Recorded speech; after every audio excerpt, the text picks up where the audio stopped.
Tá bom. Então, a Júlia é R3, a retina, e ela vai apresentar o caso clínico. Pode ir, Júlia. Boa noite, meu nome é Júlia Castelã, sou R3 aqui da Retina. Hoje vou apresentar o caso clínico. Inicialmente, eu gostaria de agradecer ao professor Sérgio, que me auxiliou na confecção da apresentação, e também a todos os médicos que auxiliaram na condução desse caso, em especial a doutora Joyce, doutora Irata, doutora Cleide, doutora Sâmia e o doutor Bernardo, que auxiliaram na condução e na documentação. Então, nosso caso é referente a um paciente do sexo masculino, de 11 anos, caucasiano, que veio procedente de Minas Gerais. Ele veio com uma queixa de baixa de acuidade visual há 4 meses, que percebeu numa consulta oftalmológica de rotina quando foi renovar a refração. Ele veio com uma carta do oftalmologista externo, que informava que não havia conseguido melhorar a visão além de 20/50. O paciente descrevia essa baixa de visão como um embaçamento e disse que depois que ela se instalou, não melhorou mais. Inicialmente, o colega aventou um diagnóstico de uma uveíte e iniciou um tratamento empírico para toxoplasmose com Bactrim F por 40 dias e prednisona 40 mg dia. No interrogatório de antecedentes oftalmológicos, a princípio o paciente não tinha nenhum antecedente digno de nota até o momento, e nem nos antecedentes pessoais. E quando foi interrogado com relação a outros sintomas sistêmicos associados no interrogatório geral, também não tinha nenhuma outra queixa. Além do tratamento com Bactrim e prednisona, o colega também indicou uma injeção de bevacizumab intravítrea. Então, ao exame oftalmológico na chegada do nosso serviço, o paciente apresentava uma melhor acuidade visual corrigida de 0,6 no olho direito e 1 no olho esquerdo. A pressão intraocular era de 12 e 11. E na biomicroscopia, o aspecto era bem similar entre ambos os olhos. Apresentava uma conjuntiva calma, a córnea era transparente, tinha uma celularidade de câmara anterior de uma cruz, um flare de uma cruz nos 2 olhos, e uma cruz também de celularidade no vítreo anterior. E no olho esquerdo, chamava atenção a presença dessas sinecas posteriores, conforme a gente consegue visualizar na imagem, que sugeriam, de fato, uma maior cronicidade desse processo. Aqui é o aspecto retinográfico do paciente, em que nós podemos perceber a presença dessas lesões de aspecto esbranquiçado, peridiscais, bilaterais, e também uma lesão foveal no olho direito de aspecto similar. Aqui, o aspecto da autofluorescência, em que o paciente apresentava essa lesão hipoautofluorescente peridiscal, bilateral, e essa área hiperautofluorescente de formato arredondado perifoveal. Aqui, o aspecto da imagem do head-free. Isso, então, na chegada do nosso serviço e com 4 meses de evolução do quadro. No OCT de mácula do olho direito, o paciente apresentava essa lesão subretiniana hiperrefletiva, localizada na região foveal, associada a esses cistos intrarretinianos temporais à fóvea. Aqui o aspecto da mácula do olho direito, do olho esquerdo, perdão, sem nenhuma alteração. Aqui, o OCT peridiscal do olho direito, em que o paciente apresentava também uma membrana subretiniana peridiscal e o mesmo aspecto no olho esquerdo. Foi então realizado uma angiofluorescinografia no olho direito, em que a gente consegue observar esse extravasamento de contraste na região peridiscal e macular, que é mais acentuado nas fases mais tardias do exame. E o aspecto bastante similar também do olho esquerdo. Na periferia, a princípio, não havia nenhum sinal de isquemia. O paciente, então, foi investigado para causas sistêmicas que pudessem justificar esse quadro, pensando inicialmente em doenças inflamatórias, infecciosas e autoimunológicas. No painel de sorologias, não tinha nenhuma sorologia alterada, a tomografia de tórax veio sem alterações e o PPD do paciente era de 0. Então, com esses achados, a princípio o diagnóstico foi se insinuando mais para causas idiopáticas e menos para causas secundárias.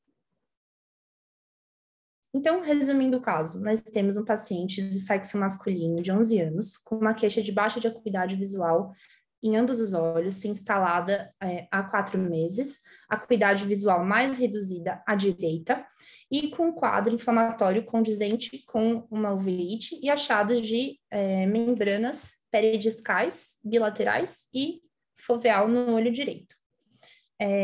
Abro então para hipóteses, o que vocês pensariam, como que conduziriam esse caso?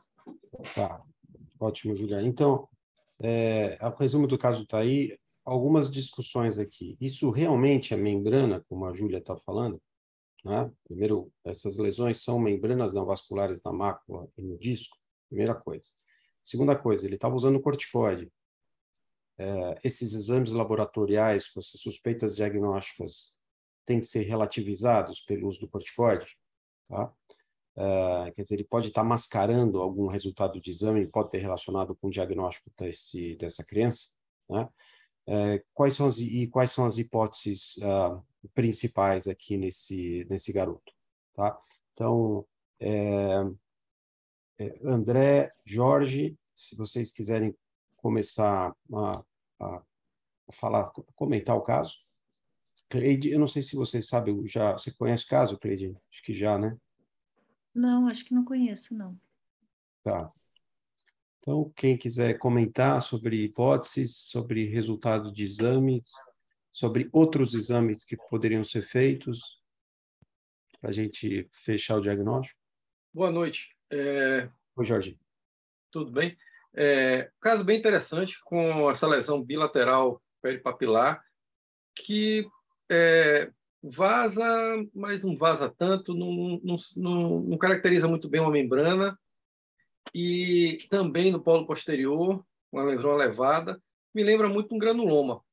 Eu, antes de fazer qualquer coisa, gostaria de uma sorologia para toxocaríase. A idade também, de 11 anos de idade, eu pensaria em toxocaríase para afastar. Tá. Jorge, vamos só ver o OCT.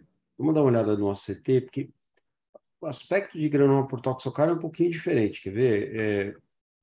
Júlia, se você conseguir colocar o OCT do olho direito, só para a gente ver junto, tá, Jorge? Só vamos ver aqui. Aqui o OCT do esquerdo, a mácula é normal, ela tem aqui no direito, então, tem essa lesão ao redor do disco, e aqui na mácula, você vê que ele tem um material hiperrefletivo subretiniano, certo? Ele tem uma imagem de dupla camada, justafoveal, certo? Tem material hiperrefletivo subretiniano e tem cisto intrarretiniano. Aqui o aspecto não parece de granuloma, parece? Não, não parece não. Não é? Aqui lembra mais do que, Jorge, nessa imagem? Lembra membrana mesmo, né? Não? Membrana. Então, exatamente, tá? Então, aqui, não sei se o André e a Cleide querem complementar. A Joyce, eu queria que a Joyce discutisse no final, porque a Joyce acompanhou o caso. Então, aqui, tá certo, Jorge? E dupla camada. Pode ter uma membrana vascular aí embaixo, pode ter um componente tipo 2, que é esse material hiperrefletivo subretiniano, associado aos cistos intrarretinianos, certo? Agora, na região peripapilar, mostra a peripapilar aqui. Do olho do mesmo. Isso. Aqui, Jorge, eu até posso concordar com você, aqui poderia eventualmente ser um granuloma aqui nessa região. Aqui parece mais um granuloma do que uma membrana. Tá. Mas uma membrana poderia deixar uma cicatriz também desse tipo, não poderia? Poderia, mas ele teria essa configuração parecendo talvez com uma fibrose, um caso mais crônico de evolução, destruição dessa região e deixar uma fibrose maior, eventualmente, né? E a lesão peridiscal no olho esquerdo é muito semelhante à do olho direito, certo? Agora, vamos ver se a lesão extravasa ou não na anjo? Então,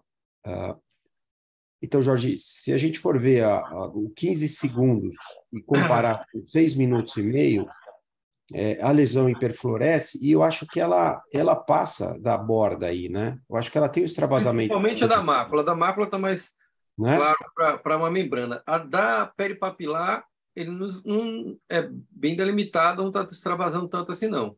Isso. E, Jorge, você vê no exame de 2 minutos na periferia que ele tem um extravasamento vascular, como se fosse uma vasculite Periferia. periférica, certo? Que é outro achado Periférica. importante para a gente pensar no diagnóstico, né? Tá? Mostra anjo do olho esquerdo, Julia, vê se a gente consegue ver aquela lesão peridiscal nos tempos, para a gente ver se ela extravasa aqui. Então, se ele só tem uma hiperfluorescência, se a gente comparar 25 segundos com 5 minutos e meio, né? A gente vê que a lesão, mais ou menos, ela se mantém.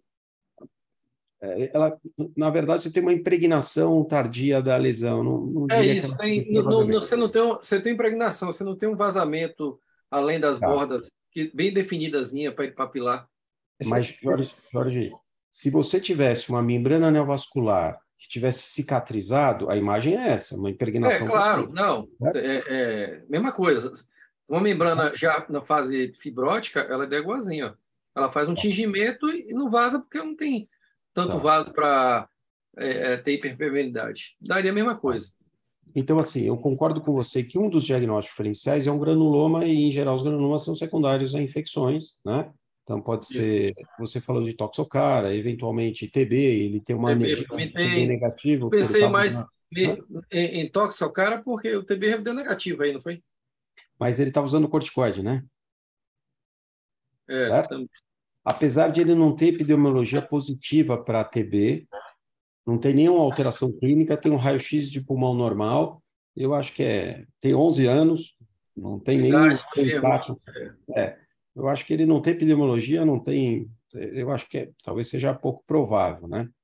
Mas talvez quando ele parar de usar o corticoide, suspender o corticoide, possa pedir de novo o PPD, certo? Tudo bem? Que aí daria mais fidedigno. Tá. E lembra, Jorge, que ele tem uma reação inflamatória leve de câmara anterior e de vítreo persistente, apesar do corticoide, certo? Então, e que ele tem sinecas posteriores. Ele tem uma veite crônica aí nesse olho. Tem sinéquia, tem células. E bilateral. Bilateral. Então, um garoto jovem com uma uveite crônica bilateral, certo? Tá? E, além disso, tem membrana vascular aí, né? Pelo menos a macular é uma membrana vascular. Peripapilar, eu acho também que é provável que seja, mas a gente não pode ter certeza. Então, Jorge, André, Cleide, algum outro diagnóstico diferencial além de granuloma aqui? Em uma membrana vascular secundária, um possível granuloma? Eu acho que vale a pena... Desculpa, Cleide, pode falar. Não.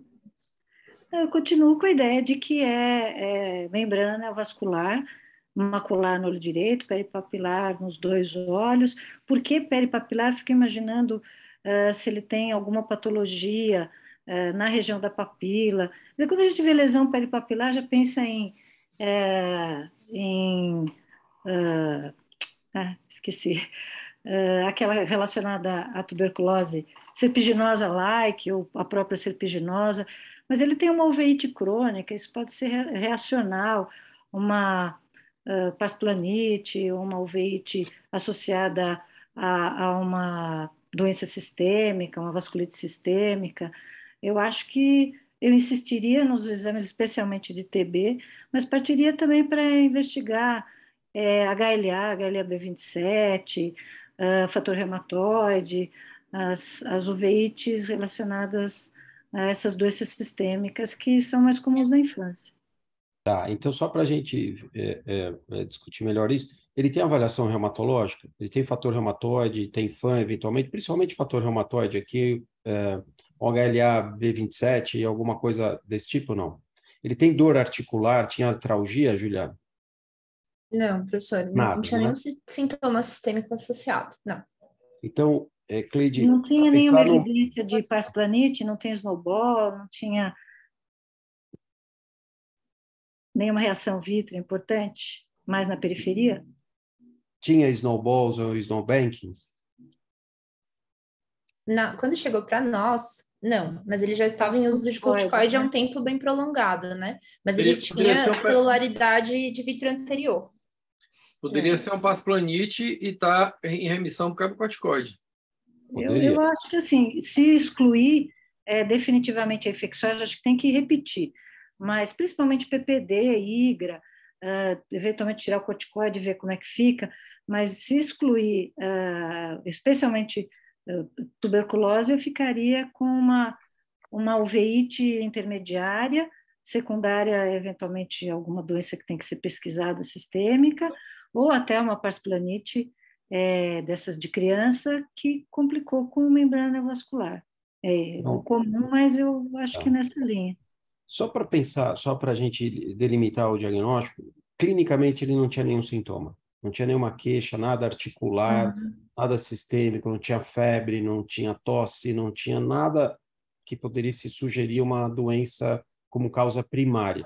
Então, a princípio, se for uma... Eu ficaria com uma parsplanite, uma uveíte intermediária idiopática, que não é tão rara em criança, cursa com sinéquias posteriores, reação de câmara anterior e posterior. O que é incomum é complicar com membrana, mas eu acho que é esse caminho. Julia, só para a gente falar de uma coisa que o Jorge falou, você não tem reação para toxocara? Você tem sorologia para toxocara? Não?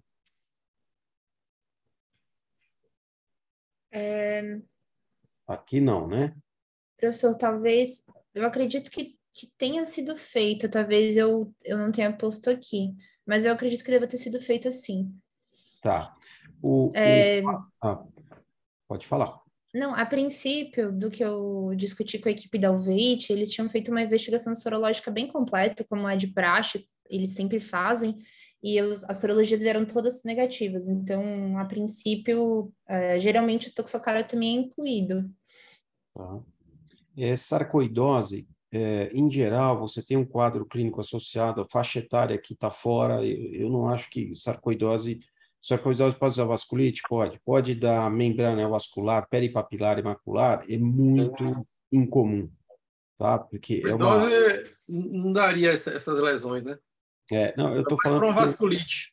Que o Flávio colocou no chat aqui, exatamente, mas vasculite ou uma neurite, né? Mas com membrana vascular nesse formato, numa criança de 11 anos, eu acho que é pouco provável, Flávio, mas tudo bem pensar num diagnóstico diferencial, né? Joyce, você quer ajudar a gente aqui no diagnóstico ou sobre toxocarias, foi pedido isso, e qual que é a tua ideia, então, no caso, para a gente avançar aqui? E notem que ele tem uma membrana vascular ativa no olho direito, e ele já tem um histórico de ter usado o bevacizumab uma vez. Então, aqui todos concordam em repetir o antiangiogênico no olho direito, certo? Sim. Tá. Joyce, você quer comentar? Sim.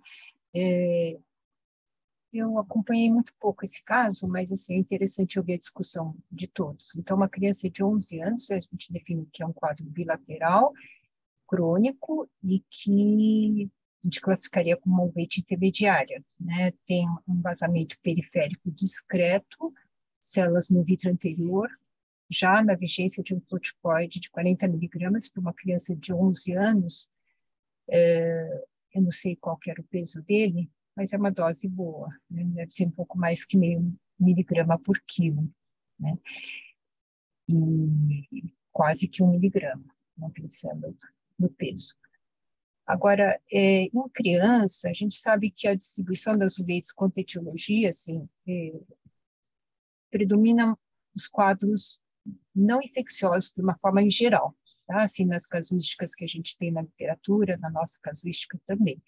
Mas, é claro, a gente tem que excluir as causas infecciosas mais comuns, que poderiam dar um quadro de uveíte intermediária. Dentre essas mais comuns é tuberculose e sífilis. O fato de ele estar usando corticoide há 4 meses, isso a gente deixar em dúvida com relação aos resultados, se isso realmente é negativo ou não, assim, existe essa preocupação, mas a gente pode ver que tem alguns anticorpos que são positivos, né? Então, não teria uma preocupação tão grande, né, de tentar repetir depois para tentar excluir tuberculose, mas é um ponto a se considerar.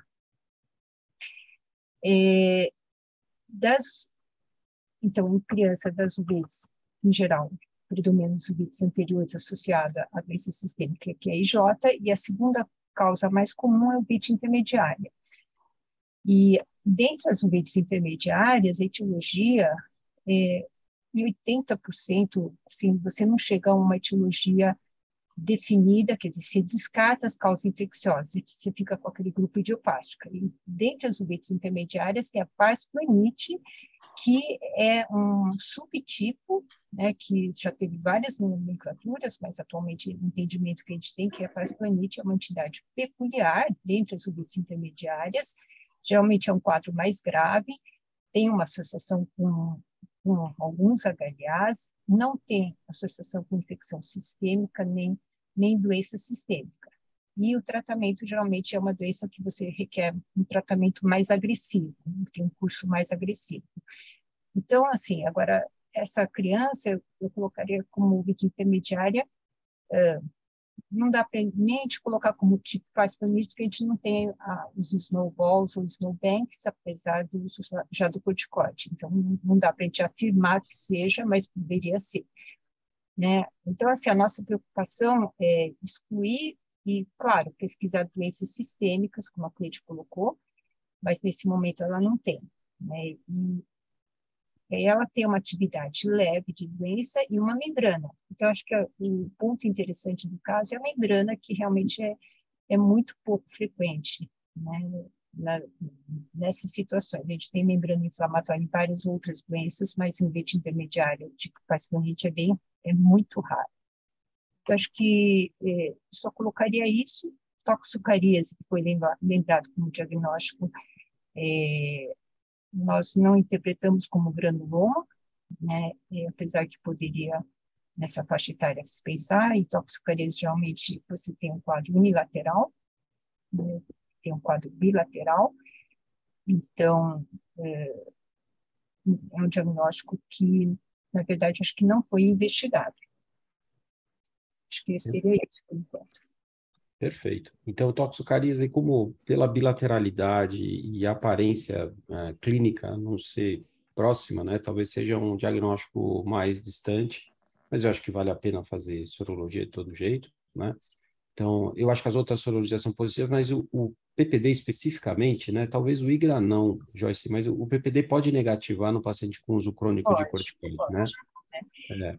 Então, talvez a gente possa pedir de novo o PPD, mas embora essas lesões, eu acho, talvez, de todo jeito tem que investigar, mas eu não acho que sejam típicas aí de TB, né? E sem o paciente ter concomitante familiar e etc. com TB, né? Você tem que ter o contato com alguém, né? E então, a Joyce comentou que a uveitis, você pode ter uma uveitis intermediária idiopática sem snowballs ou snowbanks, certo? Certo, Joyce? Sim. Então, seria um diagnóstico, já que a avaliação sistêmica desse garoto é negativa, seria uma uveitis intermediária idiopática. Agora, o estranho é que as membranas avasculares são pouco frequentes na uveitis intermediária, mas pode existir. Né? Pode existir, embora raramente. Então, não sei qual que é a propensão desse garoto, por que algumas pessoas desenvolvem essas membranas neovasculares em uveitis intermediária. A Júlia vai tentar explicar na revisão. Algum outro comentário para fazer aqui? André, Jorge, Cleide, antes de a gente seguir? Não, só comentar que um exame que poderia ser útil para confirmar a membrana vascular, na eventualidade de ter uma dúvida, seria o OCTA, né? Você avaliar no BASIC se tinha fluxo vascular nessa área, principalmente as lesões de nervo que não tem exudação associada, né? Perfeito. Então, poderia, nesse caso, tirar a dúvida, né? Mas aí o OCT macular do olho direito com cisterna retiniana, não acho que não deixa muita dúvida. É uma membrana inflamatória típica, né, com material hiperrefletivo, cisto ainda intrarretiniano. Mas eu concordo, André. Então, na dúvida, o OCTA é um exame.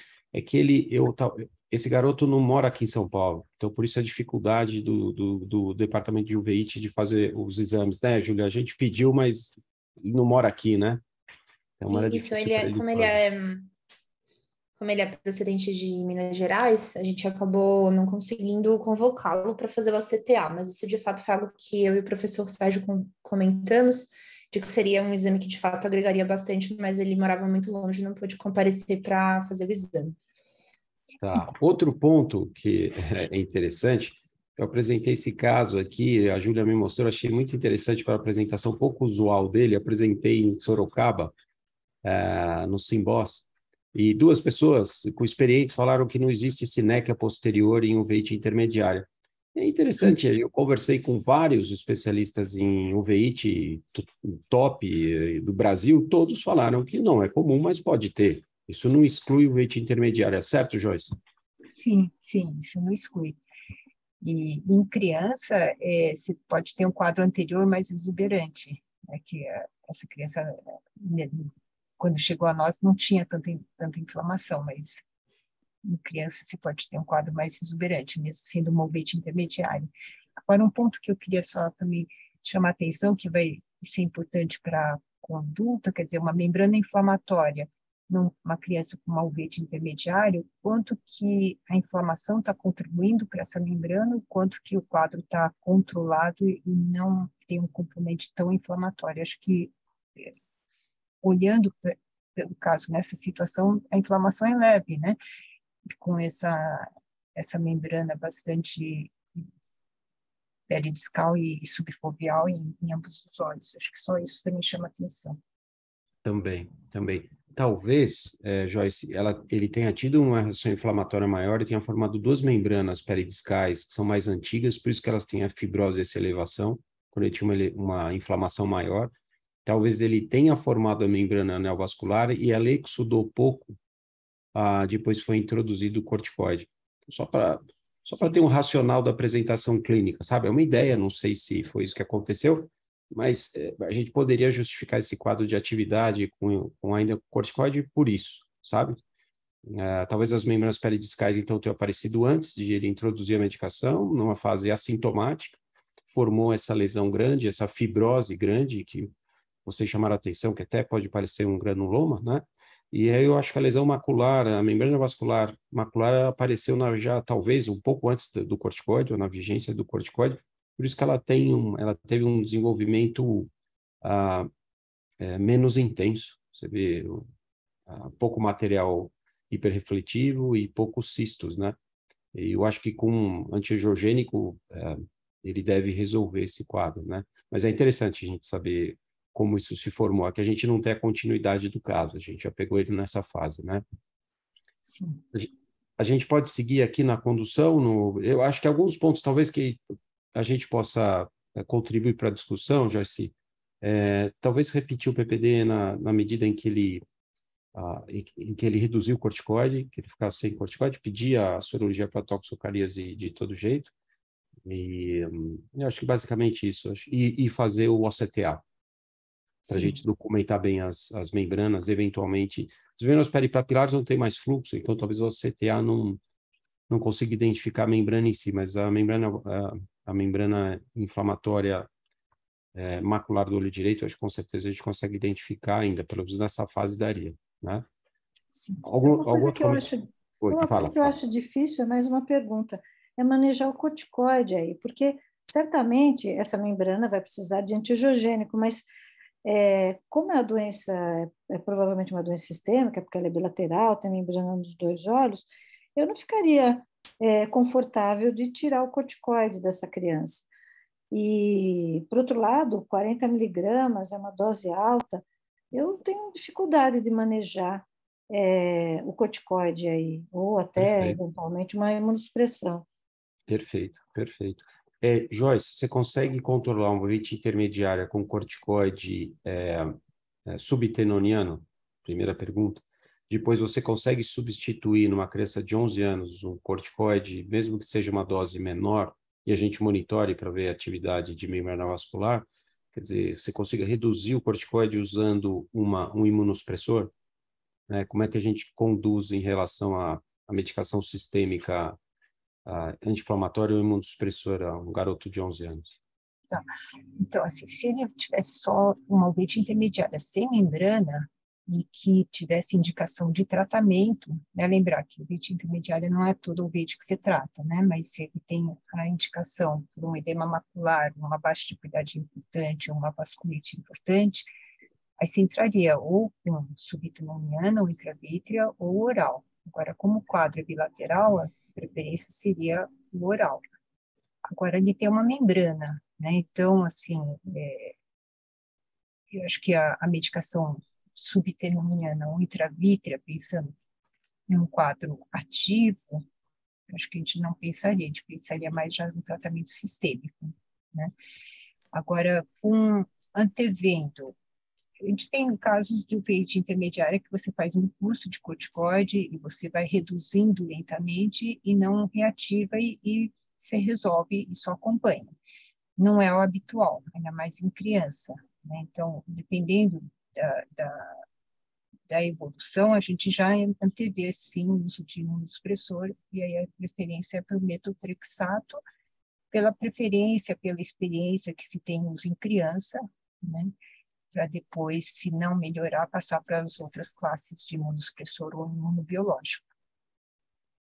Se a gente injetar um antiangiogênico e a membrana se resolver, ainda assim você pensaria em imunossuprimir?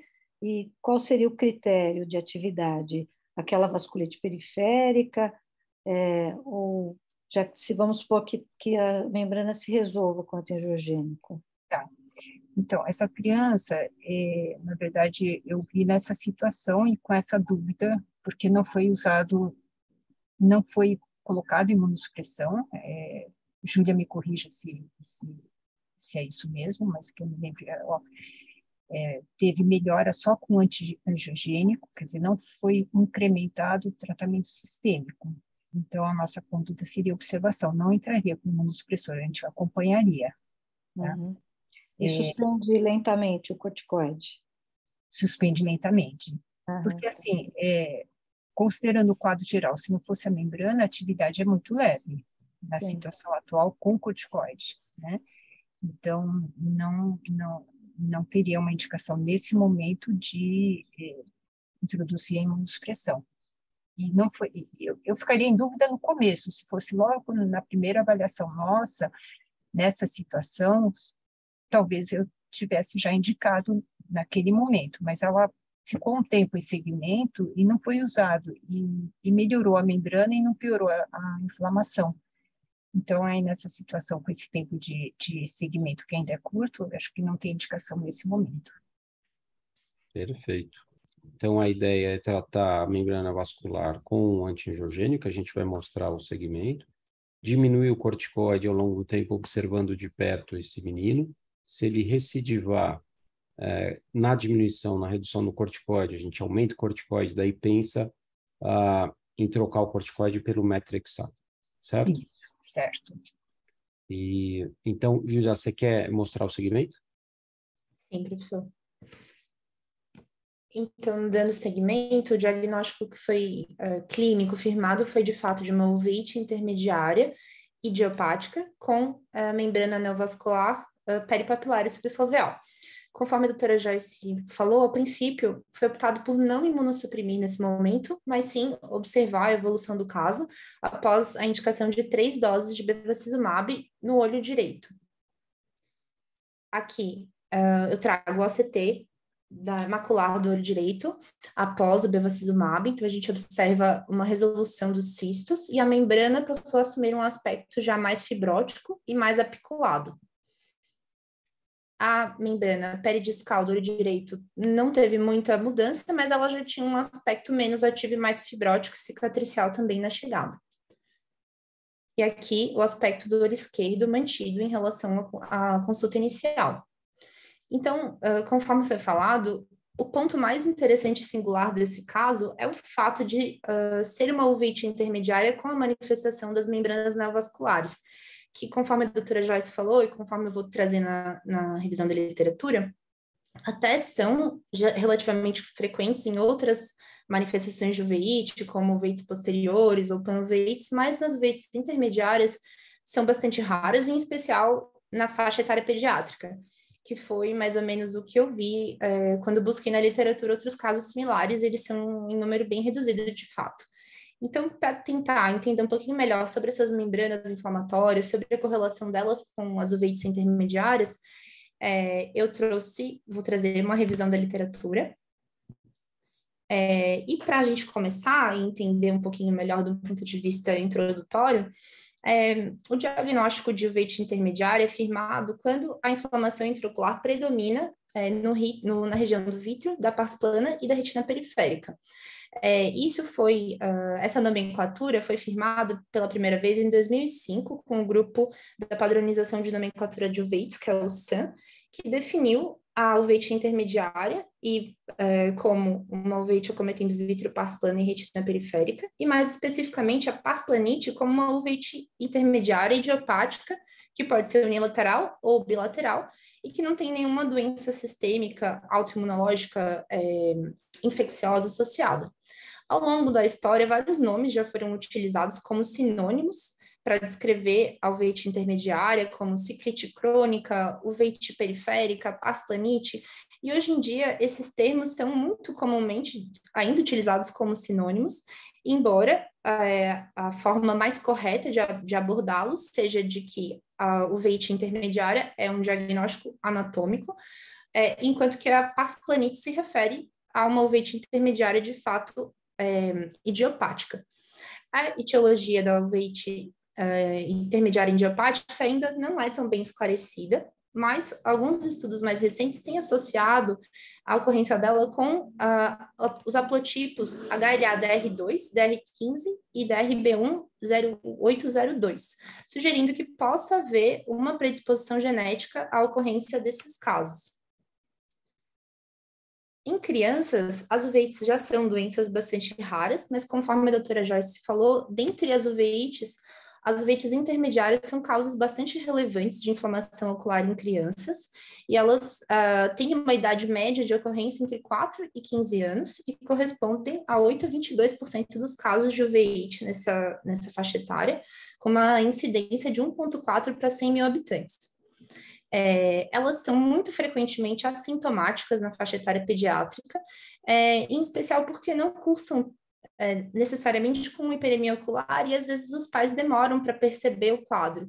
Uma criança menor, que às vezes pode ter uma baixa de acuidade visual mais sutil, a criança pode não perceber, e muitas vezes esse diagnóstico é de fato feito numa consulta oftalmológica de rotina para renovação da refração, como foi o caso do nosso paciente.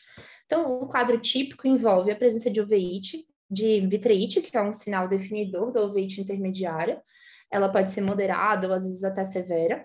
Os snowballs, snowbanks, que no nosso caso não estavam presentes, mas já era um caso que estava sendo tratado por um longo tempo com corticóide, que é um fator de confusão, mas eles são presentes em 60% dos casos de uveíte intermediária.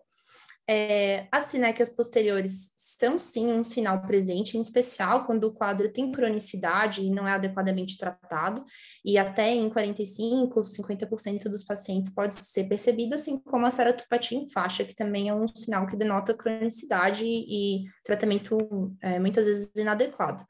E o embainhamento vascular periférico, esse sinal de vasculite periférico também é um sinal bastante característico.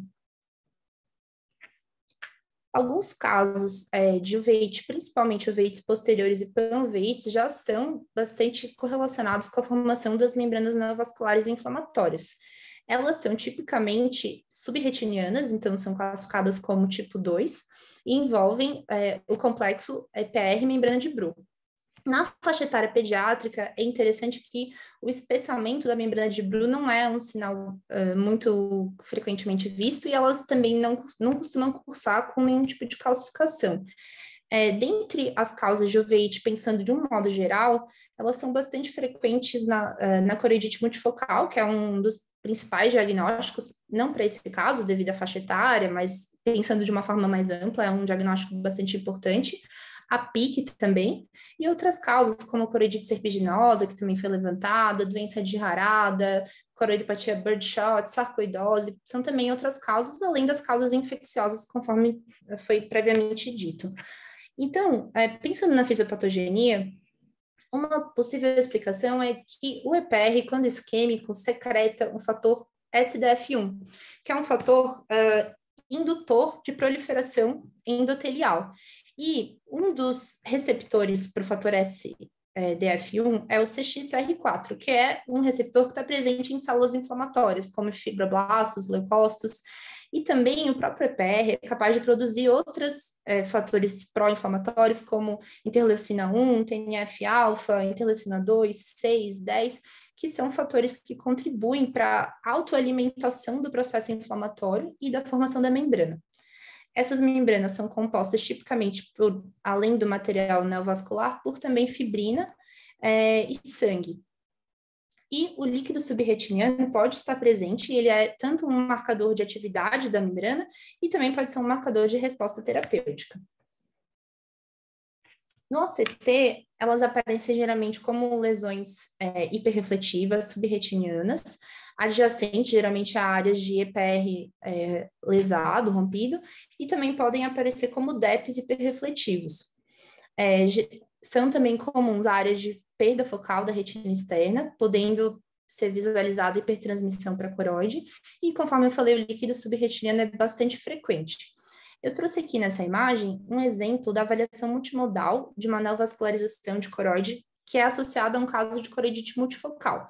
Então, aqui no OCT da fóvea, a gente consegue visualizar essa lesão hiperrefletiva na retina externa, que tem a presença de um líquido subretiniano associado, e no OCTA a gente vê essa região de neovascularização correspondente.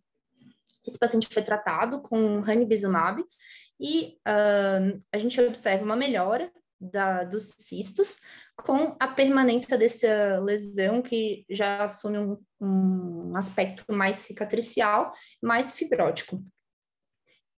Uma característica do OCT que tem maior especificidade para a gente pensar numa membrana inflamatória frente a outras causas de membrana neovascular tipo 2 é o sinal do pitchfork sign, que são essas projeções digitiformes que partem da membrana neovascular e que são bastante específicas dessa etiologia frente a outras causas. Buscando outros relatos parecidos na literatura, eu encontrei essa revisão que foi feita por Mehta e colaboradores, ela é de 2013, que traz o relato de um caso clínico e também faz um apanhado do que havia de outros relatos similares. E até o momento, apenas 4 relatos haviam sido publicados de uveíte intermediária idiopática associada a membranas peridiscais ou foveais, que a gente consegue observar nessa tabela. Então, algo interessante é de que todos os relatos são de pacientes jovens, então abaixo dos 30 anos. A maioria dos pacientes tinham membranas peridiscais, apenas um tinha uma membrana subfoveal. E em todos os casos, os pacientes apresentavam ou um edema, um edema de disco crônico prévio ao desenvolvimento da membrana neovascular, ou um edema macular cistoide prévio. No nosso caso, como o paciente já chegou com um tempo prolongado do quadro, a gente não consegue dizer se ele inicialmente tinha um edema macular cistoide, tinha um disco edemaciado antes do desenvolvimento da membrana, mas isso é algo que foi consistente em outros relatos prévios similares. Então, o relato trazido por esse artigo é de um paciente do sexo masculino de 15 anos que percebeu um embaçamento visual no olho esquerdo há um dia. Ele já tinha o diagnóstico conhecido de uveíte intermediária idiopática e já estava tratando com micofenolato, 1 grama 2 vezes por semana, e metotrexate, 25 miligramas por semana. E na avaliação multimodal, ele apresentava essa membrana peridiscal com exudação, que foi indicado o bevacizumab intravítrea. Ele fez 4 doses com melhora da exudação e o aspecto mais cicatricial da membrana. Outro relato é esse publicado por Garcia e colaboradores em 2008, que traz uma paciente do sexo feminino de 15 anos que se queixava de uma baixa de acuidade visual no olho direito, veio com uma acuidade visual de 2400, e ela tinha na avaliação uma vasculite bilateral com vitreite, snowballs, snowbanks, então um quadro bem típico de uveíte intermediária, e apresentava essa membrana neovascular subretiniana perimacular com uma área de exudação e líquido subretiniano também presente. Ela foi tratada com corticoide via oral e com uma injeção intravítrea de bevacizumab. Com a evolução para redução também do líquido subretiniano e uma resolução da membrana que passou a se tornar também cicatricial. E, por fim, eu encontrei também esse caso que foi publicado em 2017 por Majumdar e colaboradores, que é de uma criança de 6 anos de idade, que já era portadora conhecida de artrite idiopática juvenil e que veio com um quadro de baixa de acuidade visual associada à vitreite e a presença de uma lesão amarelada com líquido subretiniano subfoveal. Na angiografia, ela mostrava um vazamento mais evidente nas fases tardias, e no OCT foi visualizada essa membrana com área também de líquido subretiniano associado. O tratamento instituído foi a aplicação de ranibizumab e, a princípio, não foi iniciado imunossupressão, mas houve redução do líquido subretiniano e melhora do aspecto da membrana. Então, falando um pouquinho do manejo desses casos, de modo geral, as membranas inflamatórias pediátricas são mais responsivas à corticoterapia e aos imunossupressores. E esse estudo, que foi feito pelo International Collaborative Retina Study Group, foi um estudo multicêntrico, retrospectivo, intervencionista, que tentou entender se os anti-VEGFs eram eficazes e seguros no manejo dessas membranas na faixa etária pediátrica. Então, no total, foram avaliadas 39 crianças, sendo dessas 24 mulheres e 15 homens, com o uso de ou bevacizumab ou ranibizumab. Ambos eram considerados como equivalentes e o estudo não avaliou se um tinha superioridade frente ao outro. Foi apenas a avaliação da eficácia e segurança do anti-VEGF. E o resultado é de que 60% dos pacientes atingiram uma acuidade visual melhor ou igual a 20/50, 48% ganharam 3 ou mais linhas de visão e apenas 20% dos pacientes não tiveram nenhuma melhora ou permaneceram com uma acuidade visual de 20/200 ou inferior. Então, o anti-VEGF foi considerado, sim, seguro para uso na faixa etária pediátrica e bastante efetivo no manejo dessas membranas. Era isso, gente. Muito obrigada pela atenção. Ótimo, Gilia. Super obrigado pela apresentação e pela revisão. Foram ótimos. O caso é bastante incomum, atípico e é muito, muito interessante. Joyce, super obrigado pela discussão, tá? E também agradecer a Cleide, o Jorge e o André pela discussão, tá? Obrigada, eu que te agradeço, Joyce. Muito bom, obrigada. Agora, obrigado, viu, Gilia? Excelente. Obrigada, professor. Vou descompartilhar. Joia.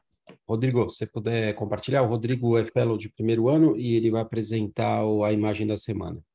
Ótimo. Pode ir, Rodrigo. Boa noite a todos. Quero agradecer ao Dr. Sérgio Pimentel e à doutora Cleide pelo auxílio na apresentação e à doutora Gabriela e à doutora Thais pela condução e seguimento do paciente no ambulatório.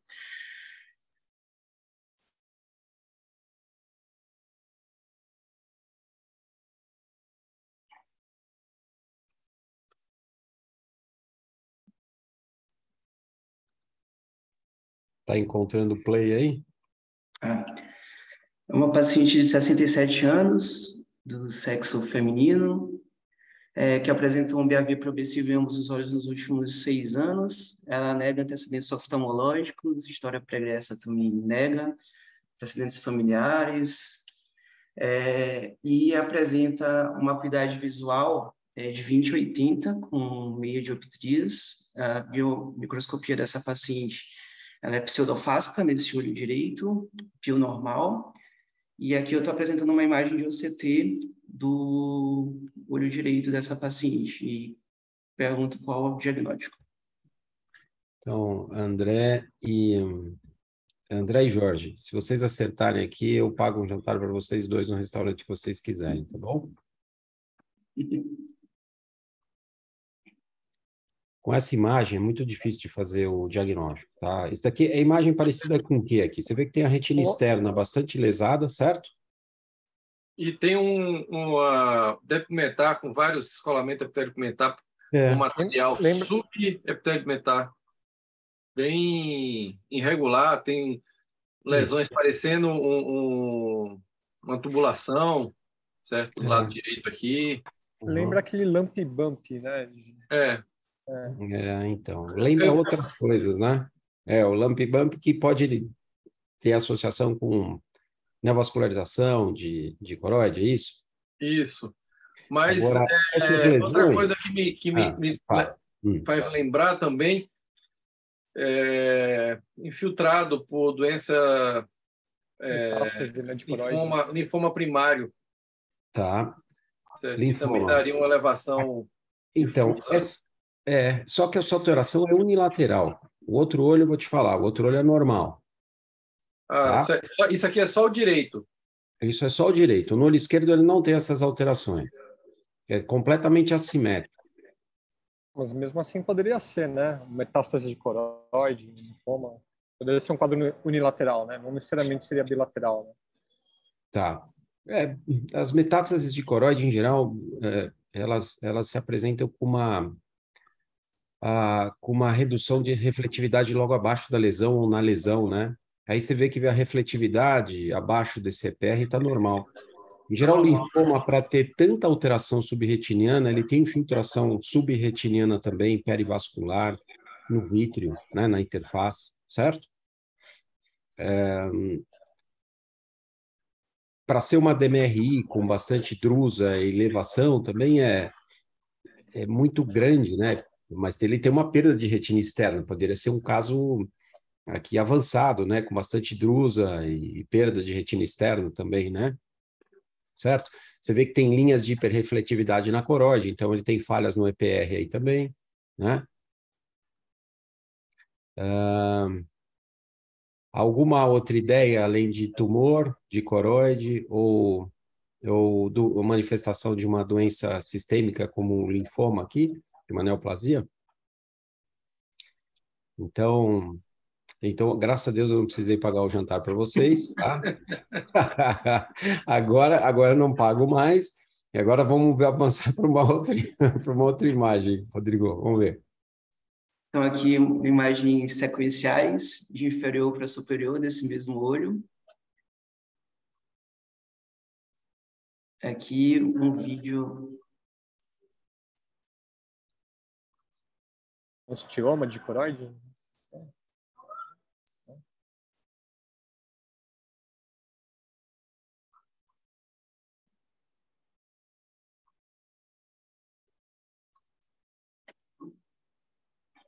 Vou mais, professor?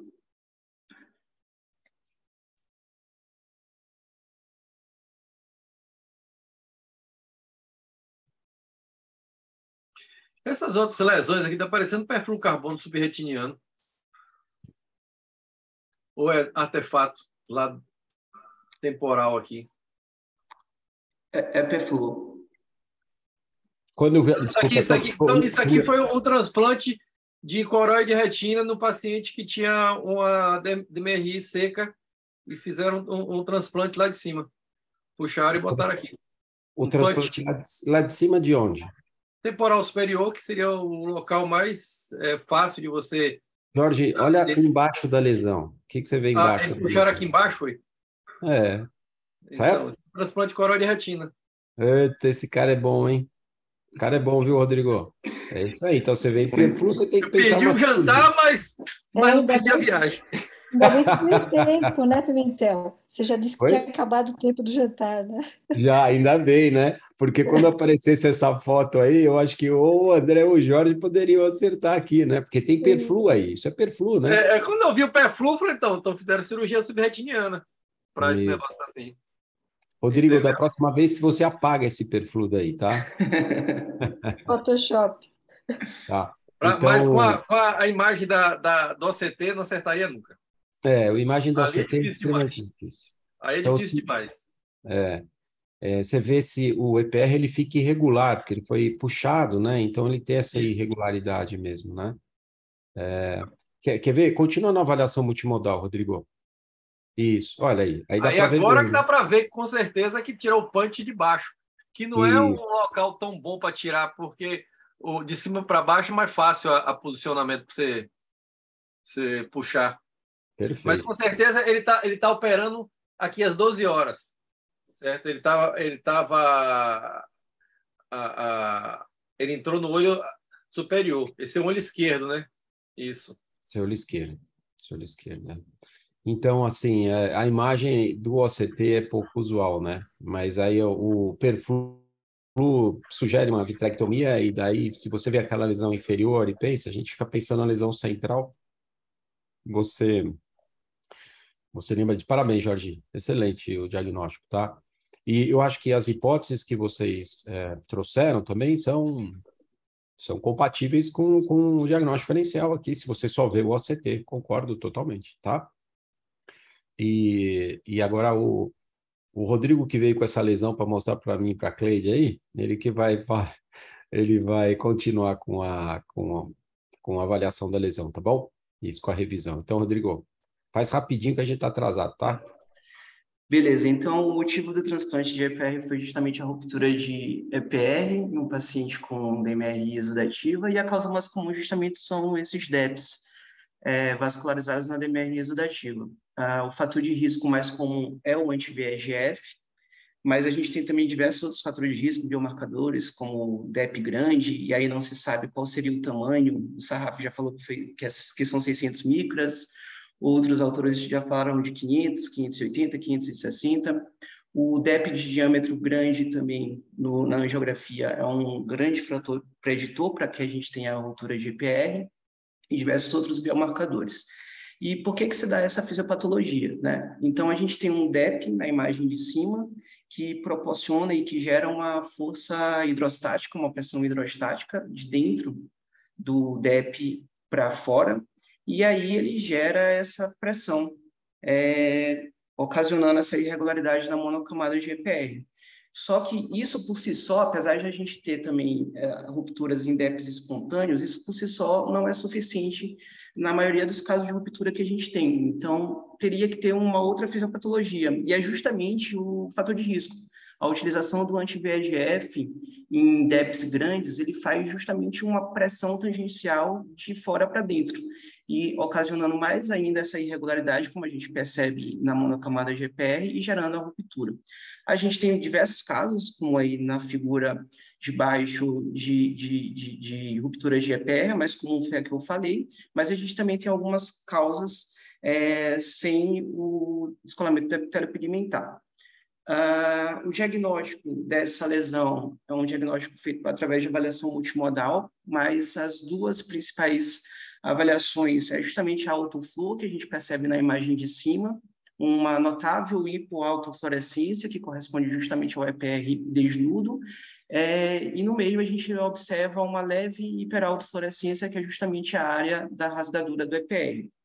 E o exame mesmo mais valioso para a gente ter essa conclusão da ruptura de EPR é justamente o exame de OCT. Então, o que a gente observa nessa imagem do OCT? Um DEP irregular, e essa irregularidade, o teto dele tem mais hiperreflectividade se comparado, por exemplo, ao EPR periférico, né? Que é justamente essa retração que acontece no EPR, é o EPR sobre ele mesmo, gerando mais hiperreflectividade.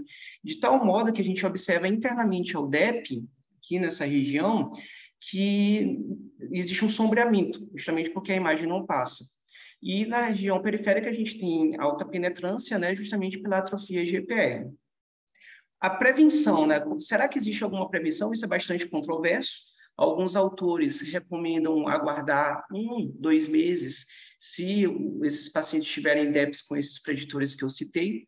Outros autores resolvem fazer o anti-VEGF mesmo, afinal de contas, eliminar ou tratar a doença subjacente.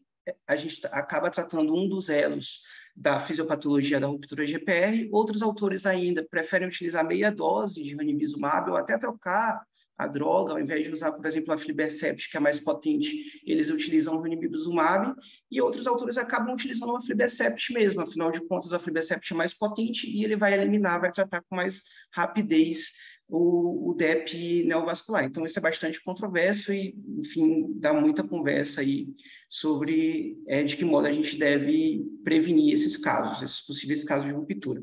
O tratamento é com anti-VEGF. Então, assim, a fisiopatologia é a utilização do anti-VEGF, e o tratamento quando já tem a ruptura de EPR é justamente a utilização do anti-VEGF, que diminui a fibrose, melhora a progressão da doença, melhora a acuidade visual.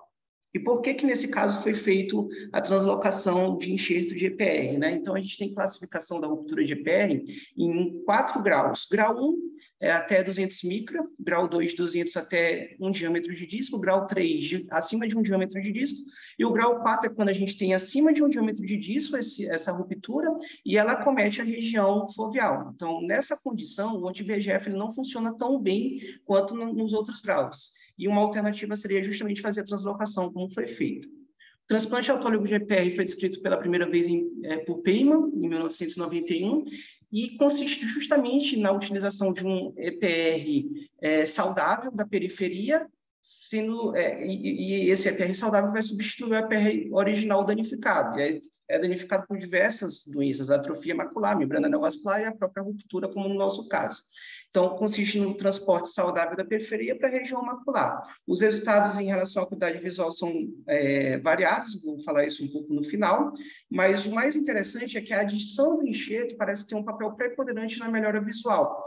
No estudo The Submacular Surgery Trial, a excisão da membrana isoladamente, ela não foi estatisticamente significativa se comparada à observação e à utilização de laser. Então, não adianta apenas retirar a membrana neovascular, tem que colocar alguma coisa no lugar. Então, o papel do enxerto se mostrou preponderante para que esse paciente estimule os fotorreceptores e esse paciente ganhe visão ao longo da progressão do seu tratamento. Uma coisa interessante também é que não há melhora com a retina danificada. Então, transplante de EPR em atrofia macular não é o mais certo a se fazer. O transplante de EPR aqui foi realizado exclusivamente porque os fotorreceptores ainda estão preservados, ainda estavam viáveis. Então, aqui é um exemplo de um caso de um paciente que fez o transplante depois de 1 semana e depois de 4 meses. E aqui eu não vou falar de técnica cirúrgica, mas eu vou falar de alguns princípios do transplante que são essenciais para que a gente tenha um bom resultado no final. O primeiro, em relação à ruptura de EPR, é o tempo de cirurgia. A ruptura de EPR é um evento agudo. E a gente sabe que os fotorreceptores eles ficam viáveis durante certo tempo. Quanto tempo eles ficam viáveis, a gente não sabe. Mas se a cirurgia for feita o mais rápido possível, é bem capaz que eles ainda estejam viáveis e eles voltem a estimular a retina. Então, aqui a gente tem um caso, microperimetria do lado esquerdo e o ACT do lado direito. Antes da cirurgia, a gente observa esse DEP grande, com líquido subretiniano. A gente percebe que o EPR e os fotorreceptores não estão nutrindo a região foveal. Depois de 4 meses da cirurgia, então, a imagem do meio, a gente já tem um transplante realizado. O que a gente observa na perimetria? A gente tinha uma área de escotoma nasal que foi totalmente sanada com a utilização do transplante, do enxerto, né? E depois de 20 meses, que é essa imagem de baixo, a gente observa novamente uma melhora da microperimetria e a imagem da seta vermelha demonstra que a membrana limitante externa está totalmente preservada. Então, é justamente nessa condição, com os fotorreceptores e a retina externa preservada, que a gente tem que realizar a cirurgia.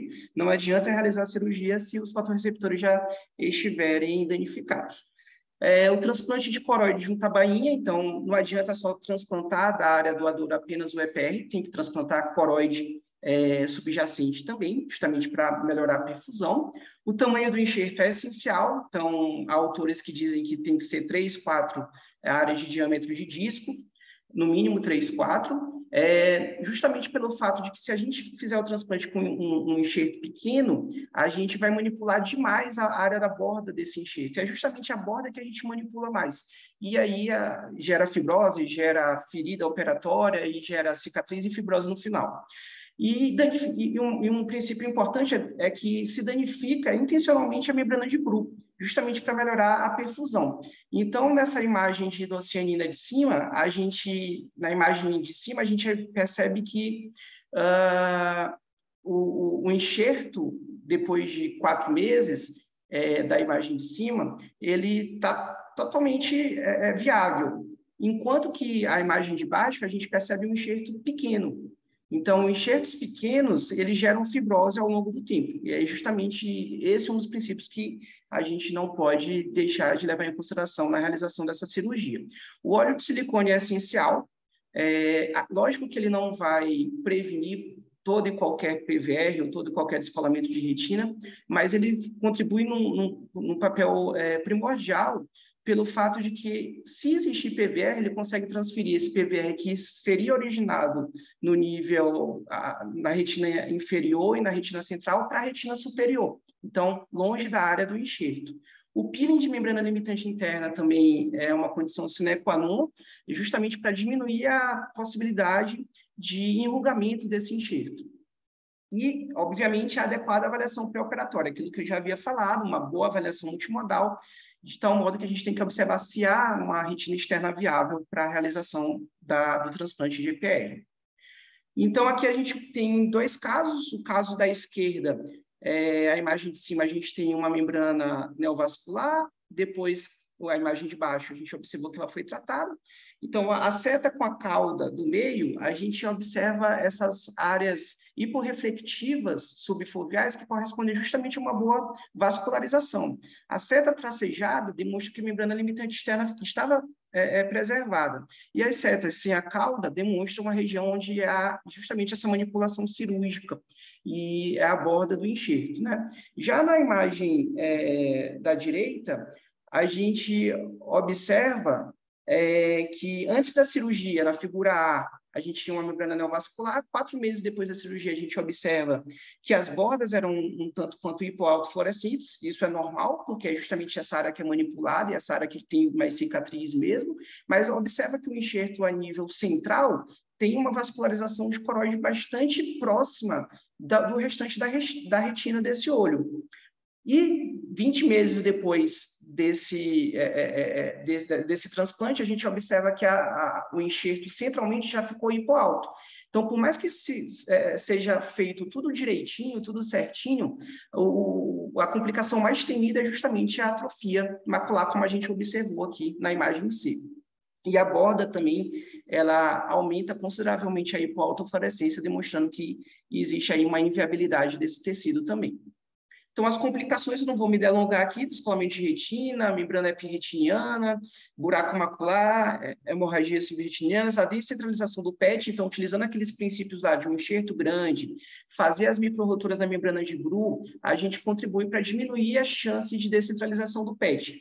E a atrofia macular é justamente essa mais temida que eu demonstrei para vocês na imagem anterior. Aqui, para finalizar, um estudo retrospectivo, do grupo da Bárbara Parolini, que faz bastante essa cirurgia. Ela revisou 120 olhos de 2007 até 2017, então por 10 anos, e para avaliar como é que esses pacientes, após o enxerto, eles evoluíram em relação à acuidade visual, em relação à fixação central, em relação à leitura. E o que ela observou? Que, em média, a visão dele do pré-operatório era de 20/320, a visão geral em média desses pacientes, e no pós-operatório era 20/200. Então, houve uma melhora realmente estatisticamente significativa desses pacientes. Ela observou também que 81% dos olhos do estudo não sofreram perda visual ao longo do segmento. Mais que isso, quase metade, 40% desses pacientes, 35 olhos, obtiveram uma melhora na visão de pelo menos 15 letras. E mais do que isso, não só a visão de longe, mas também a leitura e a fixação central desses pacientes foi melhorada e foi viabilizada ao longo do tempo. E aí, a autora, ela faz inclusive uma comparação com os estudos Anshaw, Marina e Viu, que são estudos randomizados, né, no tratamento da DMRI exudativa. Então, por exemplo, no Anshaw, o paciente, no final de 1 ano de tratamento por ranibizumab, teve um ganho de letras de 15 letras. O Marina de 7 letras ao final de 2 anos. E o Viu de 17 letras, o Viu foi com a aflibercept, no final de 1 ano. Então, o que ela quis demonstrar? Que o transplante, ele chega em ganho visual bem parecido com esses grandes estudos para a DMRI exudativa. É claro que aqui eu vou fazer um juízo de valor, não tem como comparar um estudo retrospectivo, que tem bastante viés de seleção, de inclusão, com um estudo randomizado, que são esses estudos grandes. Além do que, a gente está falando de um procedimento cirúrgico que demanda aí uma boa curva de aprendizado, e ela mesma fala que essa é uma das grandes limitações do estudo dela, porque ela observou que o risco de complicações, aquelas que eu citei, diminuíram consideravelmente no estudo dela depois de 50 cirurgias. Então, existe aí uma boa curva de aprendizado para que se chegue nessa melhora de acuidade visual de 15 letras, como ela demonstrou no estudo dela. Muito obrigado. Rodrigo, só colocar esse último paper, só para ver como um autor pode criar um viés muito grande. Quando você fala do Anchor, do Marina e do Viu, a acuidade visual inicial desses pacientes era ao redor de 20/50. Então, quando você ganha 3 linhas, 15 letras, você vai para 20 e 25 de visão. A média desses pacientes que ela começa a operar tem 20/320, o pós-operatório é 20/200. O paciente percebe esse ganho visual? Se você opera, se o paciente tem 20/300 e vai para 20/200, ele percebe o ganho visual? Duvido. Continua a ter a visão dele péssima, tá? Você está transplantando cone para a região macular? Não, você está transplantando bastonete, né? Então, eu não sei se o risco-benefício da cirurgia é justificável, a não ser que o olho contralateral tenha um problema muito grande, e a não ser que você explique para o paciente que o ganho de visão dele vai ser muito reduzido. Ganhar 15 letras, ganhar 3 linhas quando você tem 20/500 de visão, se chegar a 20/300, eu acho que é pouco significativo. Ao contrário dos outros estudos com antiangiogênico, você ir de 20/50, quando o prognóstico é você piorar para 20/200, e você deixar o paciente, poder deixar uma porcentagem dos pacientes com 20/25, é muito significativo. Então, não tem como comparar o estudo dela com os outros estudos. Ganho de 15 letras para você ter no pós-operatório em média 20/200 é uma coisa, para você ter 20/25 é outra, tá? Então, eu acho que em alguns casos muito restritos você tem indicação desse procedimento. Eu acho que talvez o futuro seja você fazer transplante de retina, talvez de uma forma diferente. Talvez no futuro usando célula-tronco, tá? Usando cone nessa região, e não numa região que tenha bastonete, quando o ganho visual seja pequeno. Então, talvez tenha um viés grande. Eu entendo o autor querendo valorizar o trabalho, mas talvez eu acho que ele esforce um pouquinho a barra.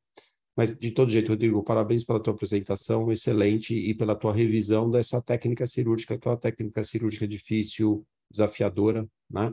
Mas que tem, infelizmente, o prognóstico visual funcional é muito pequeno, né? Concorda? Agora, Caroline, você quer apresentar o artigo? Com certeza, professor. Vou compartilhar minha tela aqui. Tá. Então, só em resumo aqui, esse artigo é uma meta-análise de vitrectomia primária no descolamento de retina, com vitrectomia associada à introflexão escleral.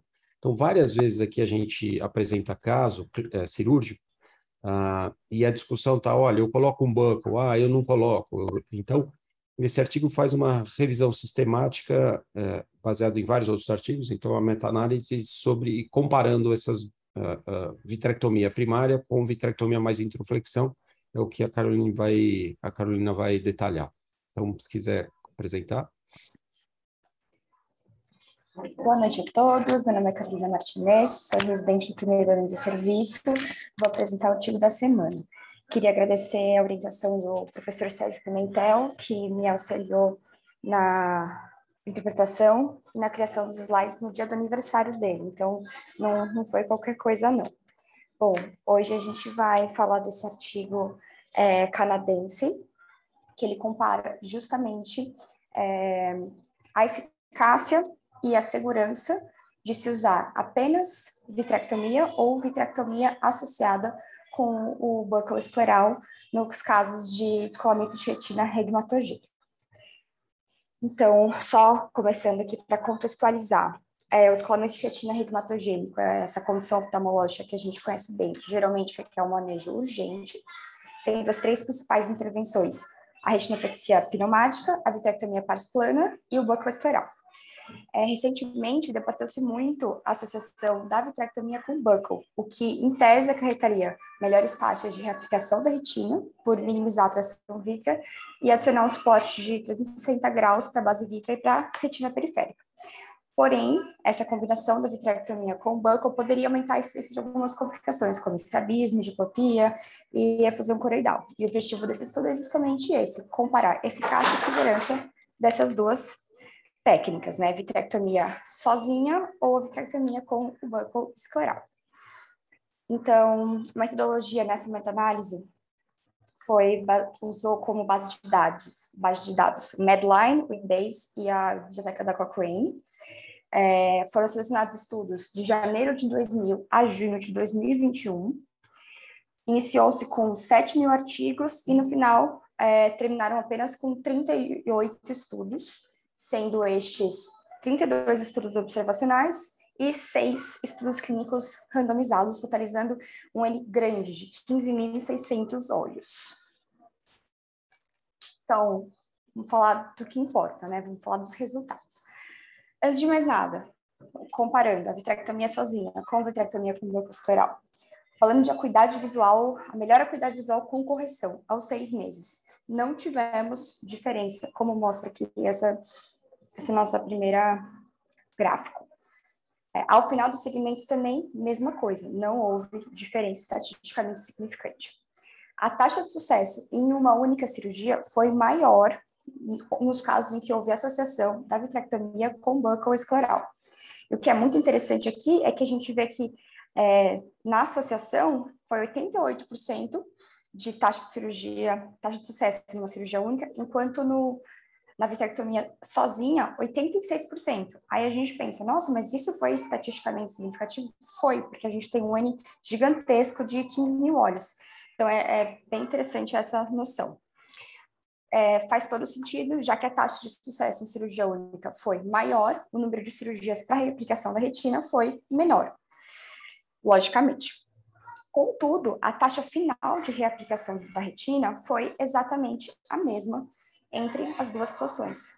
Então, aqui eu trouxe para vocês o gráfico da taxa de sucesso em cirurgia única, da taxa final de reaplicação da retina, que a gente vê que foi igual, e do número de cirurgias para reaplicação da retina. Falando agora um pouco de complicações pós-operatórias. O que a gente teve de diferente? Observou-se nessa meta-análise que a associação da vitrectomia com buccal escleral apresentou uma incidência maior de membrana retiniana pós-operatória e de edema macular, 19% versus 6%. Contudo, não houve diferença em termos de diversas outras complicações. Então, estrabismo, diplopia ou qualquer outra disfunção da motricidade ocular extrínseca, não houve nenhuma diferença, a gente vê aqui nesse primeiro gráfico. Defeito epitelial, erosão corneana, edema corneano, também não houve diferença, no segundo gráfico. Reação de câmara anterior, efema, mesma coisa, sem diferença. Elevação da pio, também. Além disso, hipotonia, captura iriana, desenvolvimento ou progressão de catarata, hemorragia vítrea, desenvolvimento ou progressão de PVR, buraco macular, hemorragia subretiniana ou coroidal e atrogenias. Todas as situações que eu citei, não houve diferença estatística entre os dois grupos. Esse estudo, ele também faz uma análise por subgrupos. Então, ele compara pacientes fásicos com pacientes pseudofásicos. No caso dos pacientes fásicos, não observou-se nenhuma diferença nos principais endpoints testados. Já nos pacientes pseudofásicos, houve uma diferença, sim, na taxa de sucesso em uma única cirurgia. Então, a vitrectomia associada ao buccal escleral apresentou uma maior taxa de sucesso em cirurgia única, mas apenas nos pacientes pseudofásicos. A associação não foi observada nos pacientes fásicos. As complicações não foram avaliadas por falta de dados nessa comparação entre os subgrupos em relação ao status da lente. Também foi avaliada por subgrupos pacientes mácula on versus mácula off, e nenhum dos grupos apresentou nenhuma diferença na taxa de sucesso em cirurgia única e também na taxa final de reaplicação da retina, e a acuidade visual não pôde ser avaliada pela escassez de dados. Outra análise por subgrupos muito interessante foi essa de estudos a partir de 2010, então estudos mais recentes. O que se observou nesse caso? Que a acuidade visual final igual, a taxa de sucesso numa cirurgia única maior, conforme os resultados que eu já citei para vocês, número de cirurgias para reaplicação da retina também, logicamente, menor, né? Vai de encontro com a informação anterior. Taxa final de reaplicação da retina, mesma coisa, igual, mas o que me chamou a atenção nesse subgrupo específico foi que a incidência de complicações pós-operatórias, MER e edema macular foi igual. que a gente pode interpretar várias coisas a partir disso, né? Mas a principal é que a técnica evoluiu, hoje em dia se faz decisões menores, então, nos estudos mais recentes, essa correlação do aumento de complicações pós-operatórias em vitrectomia associada ao esclerobuckle não se manteve. Outro subgrupo testado foi de casos sem PVR grau C ou pior. E nesses casos, o que a gente observou? Acuidade visual, mais uma vez, sem diferença estatística. Taxa final de reaplicação da retina, sem diferença estatística. Taxa de sucesso na cirurgia única, novamente, maior na associação da vitrectomia com buckle. E a taxa de MER pós-operatória, maior na vitrectomia com o sclerobuckle. E a taxa de edema macular pós-operatório também maior nesses casos que não havia PVR grau C ou pior. Analisou-se também apenas os estudos clínicos randomizados, que foram apenas 6 avaliados nessa meta-análise. E não houve nenhuma diferença, nem na acuidade visual, nem na taxa final de reaplicação, ou na taxa de sucesso em uma única cirurgia, e todas as complicações também foram semelhantes. Então, só concluindo aqui, para finalizar, nessa meta-análise, que teve como objetivo comparar a vitrectomia isoladamente com a vitrectomia com o buckle escleral, não houve diferença na acuidade visual em nenhum dos subgrupos testados após 6 meses e ao final do segmento, nem na taxa final de reaplicação da retina. Houve, sim, uma maior taxa de sucesso com uma única cirurgia na associação da vitrectomia com buckle, mas a magnitude desse efeito foi pequena, com um NNT de 50. Ou seja, precisaríamos de 50 cirurgias com essa associação para a gente ter para alterar o caso de um paciente, né? E houve maior incidência de MER e de buraco macular na associação da vitrectomia com buckle, mas essa diferença não se manteve nem em estudos recentes, após 2010, nem em estudos clínicos randomizados, que nós sabemos que tem um poder, normalmente estudos mais confiáveis, né?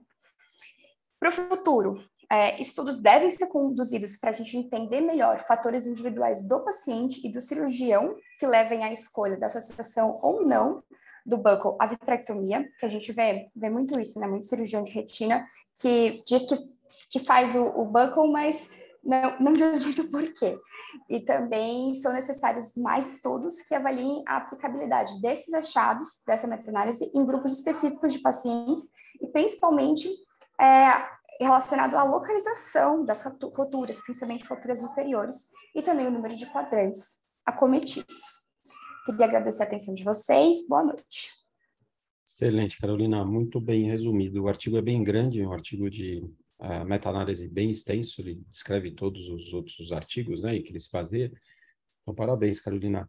Eu queria depois que o Hélio e o Jorge comentassem, mas basicamente, pelo que a gente tira do artigo, você coloca uma introflexão escleral numa cirurgia, quando predominantemente o paciente... É claro que existem variações muito individuais, é difícil fazer um estudo tão grande assim, e cada descolamento é um subtipo de descolamento, dependendo principalmente da localização de ruptura, número de ruptura, se o paciente é pseudofásico ou não, se tem PVR associado ou não. Então, basicamente, eu acho que uma ideia geral do artigo é que você deve, se você pensa em fazer uma vitrectomia primária, você deve, talvez, colocar um buckle em pseudofásico, ou numa ruptura inferior, não cita a localização, mas eu estou incluindo aqui uma localização inferior de ruptura, talvez o gás, o seu tamponante, não sustente essa ruptura há muito tempo, principalmente em rupturas entre 4 e 8 horas,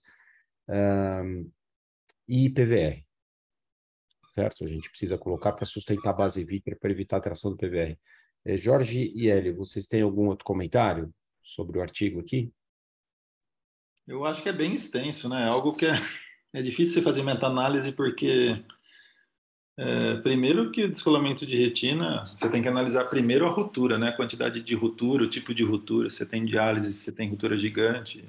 As variáveis são muito grandes, diferente, por exemplo, de uma cirurgia de catarata, que os passos cirúrgicos são muito semelhantes, né? E aí, para você associar mudança de vetor de força com uma introflexão, só a associação porque a introflexão ela muda a tração empurrando a parede do olho, entre aspas, né? E a vitrectomia você remove as trações internamente. E fazer só a vitrectomia internamente. Eu acho que assim, é muito complexo. Vitrectomia é difícil de você fazer uma meta-análise sem estudar o tipo de ruptura, como foi observado, só se é pseudofásico, só a característica, se é mácula on, se é mácula off. Eu acho que é muito mais complexo. Mas, baseado nesses estudos, que a gente vai tirando nossas conclusões, além do dia a dia da gente, por não ser, o passo cirúrgico não ser o mesmo de uma cirurgia para outra.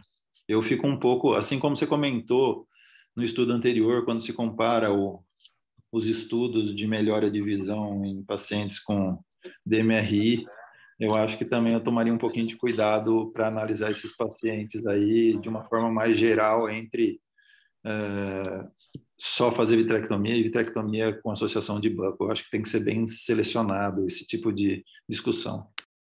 Perfeito. Jorge, algum comentário desse artigo? Então, o artigo é bem interessante pelo N, que é uma meta-análise com bastante casos, mas ele bota tudo no mesmo saco.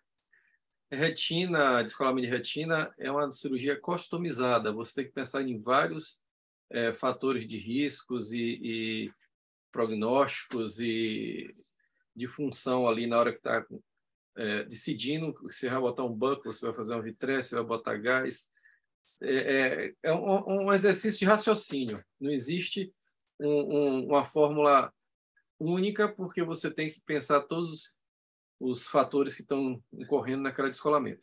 Mas é interessante pensar que, pelo que comparou aí, as duas técnicas são boas, funcionam bem, mas quando você vai pensar em casos isolados, por exemplo, teve um artigo recentemente publicado pelo Fernando Arevalo, comparando buccal ou não buccal para rasgão gigante. E aí ele conclui que nos pacientes jovens, você fazer o rasgão gigante botando um buccal associado à vitrectomia seria melhor, com menor taxa de redescolamento. E a explicação teórica é porque é muito mais difícil você conseguir retirar mais vítreo em pacientes jovens, já que o vítreo é bem mais aderido.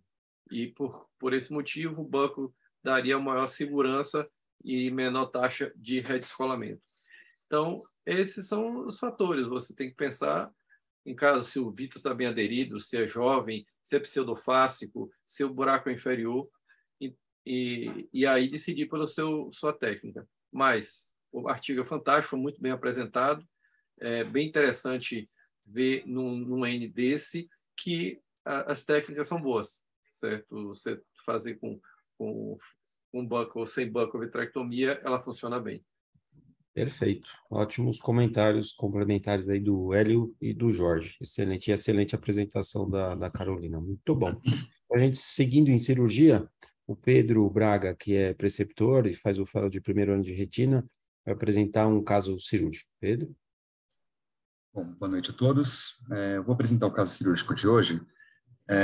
Não é um caso exatamente muito complexo, mas relativamente comum na prática do retinólogo, e achei interessante a gente trazer aqui para levantar alguns pontos de discussão. Vou pensar, então, o Dr. Sérgio e o Dr. Pedro Rissoli, que me auxiliou nessa cirurgia. Então, vamos lá. Eu estou trazendo aqui um caso, na verdade, de núcleo no vítreo, né? Então, só para ilustrar, esse caso em específico é de um homem de 76 anos, já com diagnóstico de glaucoma, fazia um tratamento prévio e foi submetido a uma fasectomia, e durante o procedimento acabou tendo o deslocamento do núcleo por completo para a cavidade vítrea. Ele chegou para a gente já em uso de 4 classes dos hipotensores, prednisona de 4 em 4 horas, além da prednisona via oral de 20 miligramas dia. Na ocasião, ele estava com a acuidade visual de MM com cadetes a 30 centímetros, uma pressão de 10 e 18, né, o núcleo... Aqui, desculpa, não falei, mas foi no olho esquerdo, né, o procedimento. E ele tinha um edema leve de córnea, estava fáscico, e aí, neste caso específico, sem suporte capsular. E aí eu levanto aí alguns pontos, obviamente, vamos ter que fazer a remoção desse núcleo, né, por vitrectomia, e alguns pontos que eu queria levantar, então, primeiro, desse tempo até a vitrectomia, a gente sabe que nem sempre tem uma disponibilidade tão fácil de acesso desses pacientes ao tratamento específico, então a gente sabe que, eventualmente, quanto mais rápido, melhor, porém o próprio edema de córnea pode ser um fator limitante, então quanto tempo aí de manejo clínico às vezes é necessário, ou até quanto tempo a gente poderia esperar para fazer esse tratamento, e durante esse período de espera, caso necessário, o que seria recomendado ser utilizado. Algumas técnicas que a gente poderia abordar da remoção do núcleo, né? A gente sabe que existe um equipamento específico, que é o facofragmentador, porém nem sempre disponível, e aí levanto aqui outras maneiras que a gente poderia utilizar, o próprio vitreófago e a caneta de facoemulsificação. E, por fim, né, até já foi discutido em outras reuniões, mas o implante dessa lente, né, muito provavelmente aí, ou um caso de suporte capsular existente, né, a gente consegue colocá-la no sulco, mas muitas vezes é necessária a fixação escleral, e aí eu queria levantar esses pontos aqui para a gente poder discutir antes de eu mostrar o que foi decidido para esse paciente. Perfeito. Então, se você não consegue operar um paciente imediatamente, alguma sugestão de anti-inflamatório para usar? Porque o problema é a inflamação intraocular com o núcleo luxado no vítreo, certo, Hélio Jorge? Às vezes no hospital a gente não tem outras salas cirúrgicas sendo usadas, tem outros casos com prioridade para entrar. Alguma recomendação para vocês, se vocês forem aguardar alguns dias para fazer essa cirurgia? Além da inflamação, a hipertensão ocular, né? Muitos desses casos Exatamente. Vai aumentar a pressão muito rápido e chega a níveis de 40, 50 em 2, 3 dias. Não é todo mundo, mas alguns pacientes. E conseguir controle da pressão.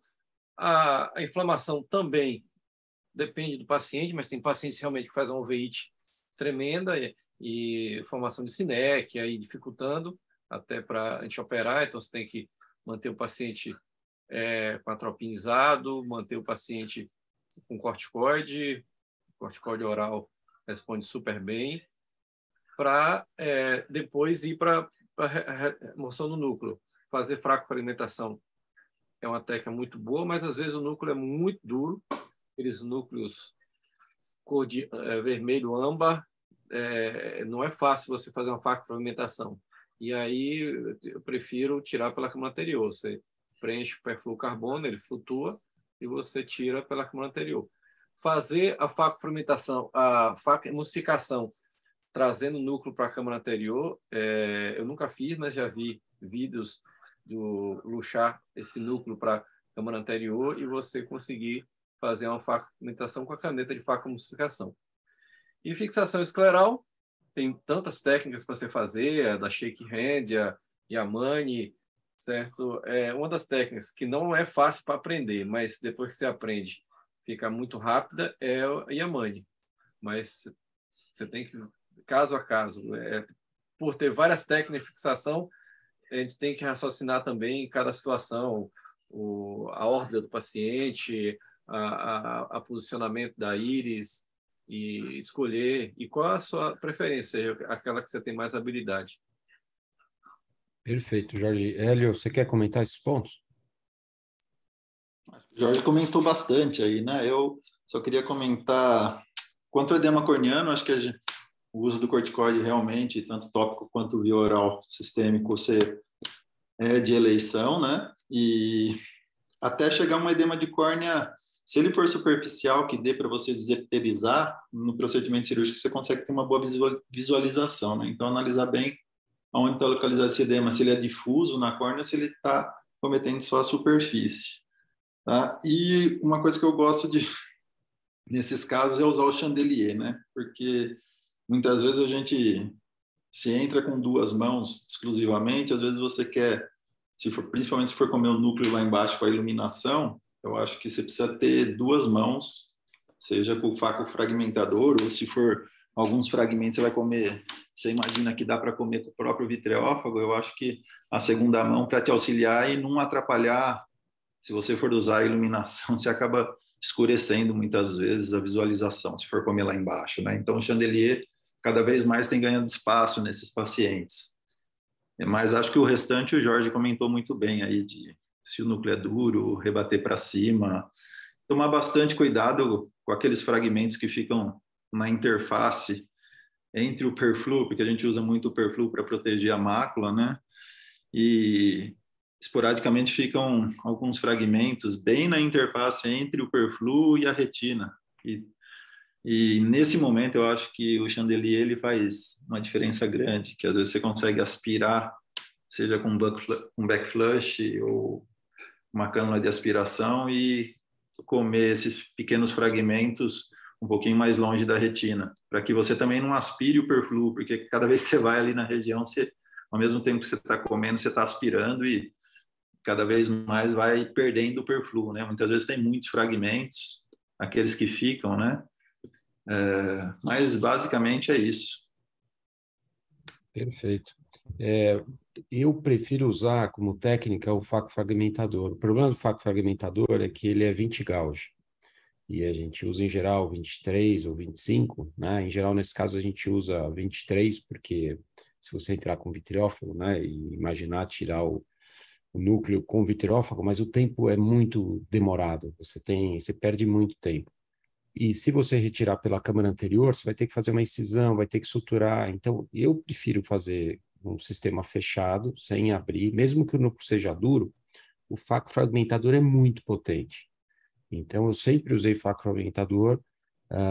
No começo, quando eu comecei a usar muito tempo atrás, quando a gente fazia 20 gauge, eu tive descolamento de coroide no primeiro paciente que eu fiz, porque o faco fragmentador, ele aspira uma potência muito grande. E você pode induzir hipotonia nesse olho se você continua fazendo essa aspiração sem ter o cristalino no teu bocal, tá?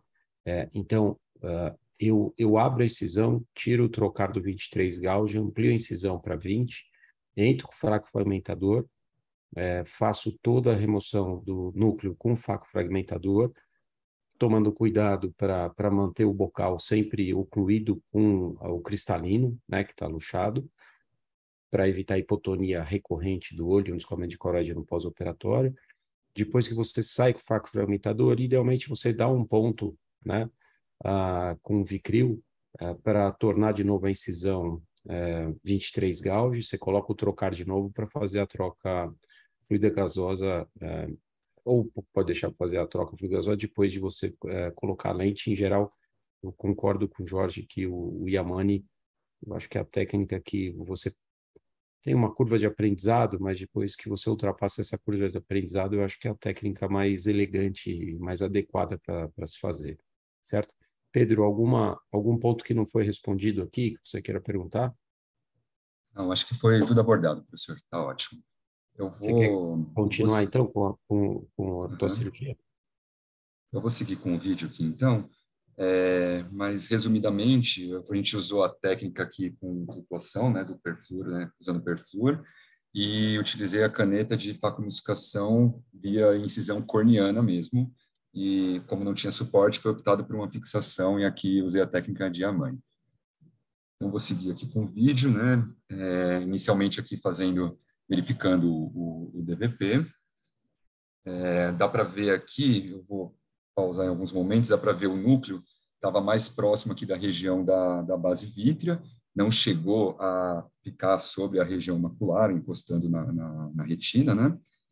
Então, depois que a gente liberou aqui com o DVP, a gente utilizou um pouco de perfluor para proteger a região macular.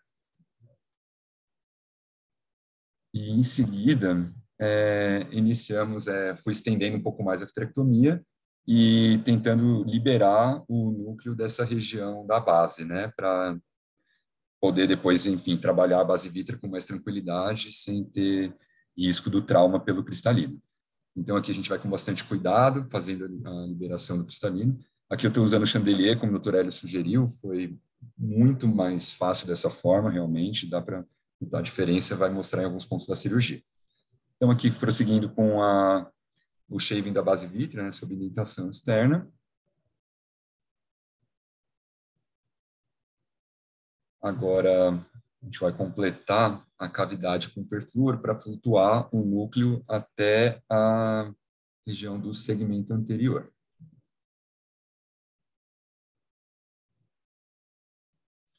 Aí, com o núcleo aqui já sendo visualizado anteriormente, a gente já vai partir com uma incisão corneana padrão para a realização da faco. fazer uma incisão acessória aqui, que acaba sendo bastante útil, já que a mobilidade do núcleo é muito grande, né? Não existe nenhum tipo de... a cápsula não existe, né? Para poder auxiliar, né? nessa etapa. E seguimos com a facoemulsificação. Era um núcleo aqui razoavelmente duro, não chega a ser uma catarata rubra, que nem o Dr. Jorge citou, mas era um núcleo bem denso. Mas a faco, de certa forma, aí ocorreu sem grandes dificuldades.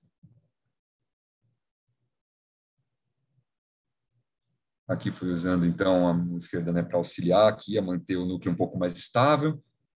Tentei não fazer muitas fraturas, né, para evitar que os pedaços caíssem de volta para a cavidade, mas sempre vai ter algum pedacinho menor que vai se deslocar.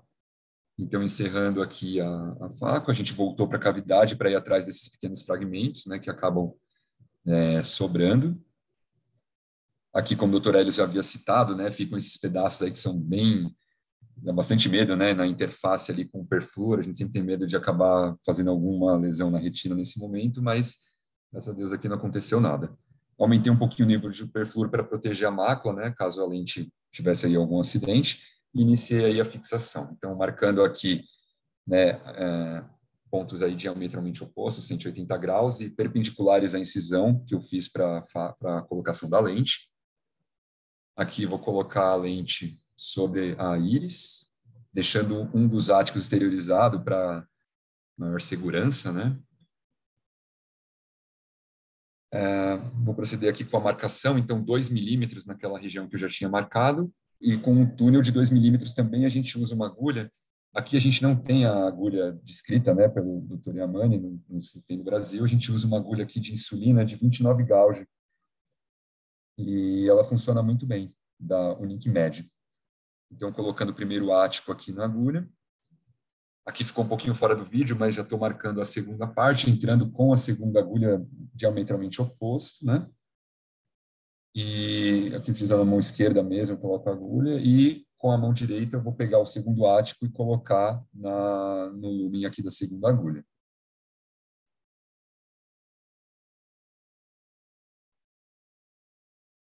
E aí depois a gente prossegue com a exteriorização dos áticos. Aqui de novo ficou cortado em cima, mas embaixo vai dar para ver um pouco melhor. A exteriorização, a gente seca a ponta e cauteriza para fazer aquele bulbo que vai manter a segurança, né, do ático, e depois devolve ele para o sulco escleral. Então aqui a lente bem posicionada, vou fazer a sutura da incisão principal.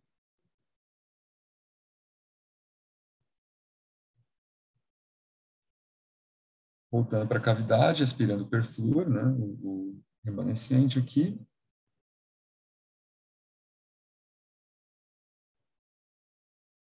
E em seguida troca fluido ar.